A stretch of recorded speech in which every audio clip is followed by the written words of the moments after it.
for people that aren't familiar with the War of Art, what is kind of really the whole concept? What is uh, the the the thing that Okay. you're teaching in the War of Art? Um, I'll sort of tell it to you in a sense of my own story.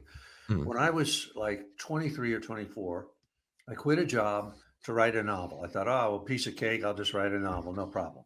And I got like 99% of the way through, and then I blew the whole thing up and blew my marriage up and my life up and everything. And what for the next 7 or 8 years, I was sort of running away from writing, going around the country, working crazy jobs, et cetera, et yeah. cetera. And and I realized at some point who the enemy was, and that the enemy was inside my head. And I kind of gave a name to it. I called it resistance with a capital R, because I felt like it was like if you're a writer and you're sitting down in front of this in the morning Yeah. and there's a blank screen there, or I'm sure you, when you're organizing your courses and you don't know what's coming next, you can feel this negative force radiating off the keyboard or whatever it may be, the piano keyboard, whatever if you're a songwriter. And once I realized that there was this force and I could give a name to it, uh, that really helped me to get over it, you know.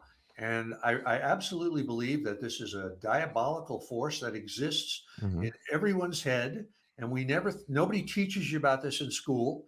Nobody warns you about it. I mean, when I was getting my ass kicked by this force for 7 or 8 years, I never knew it even existed. You know, it existed. Well, I would say the form that it takes, and I'm sure you'll back me up in this one, John, is it's a voice in your head. And the voice says to you, let's say you have a dream to do courses or to write a book or whatever it is, the voice will say to you something like, You, you have the nerve to do this. Who do you think you are? Right. You've never done it. It's been done a million times before you. It's always been done better. Your ideas are so lame. They've all been done before, then much better than you could ever do them. And that sort of thing. It'll tell you you're a bum, you're a loser, you're too old, you're too young, you're too rich, you're too poor, you're too fat, you're too thin, whatever. And the other form it will take is just a form of pure fear. You'll just Hmm. be absolutely terrified to do whatever the thing is. And uh, and in addition to fear will come self doubt, procrastination, self-loathing, and the opposite side of that, which sounds kind of odd but is true, is arrogance. You'll think Mm, I'm too good to do this, or perfectionism is another classic form of resistance, that you'll work all day on one sentence or one and just waste the whole day like that. So, in other words, this force, resistance with a capital R, is this diabolical, very subtle, intelligent, unrelenting force that you have to kind of do. It's the dragon you have to slay every morning, and it never goes away. Never. and that's such a critical point of it too. I think also that was one of the things that really changed in my head after reading your book was that I thought that I could get to a point where I could rest, where I could be done. And then like hearing you talk about, waking up in the morning and getting ready to go hunt again and climbing up the thickets Uh-huh. and going after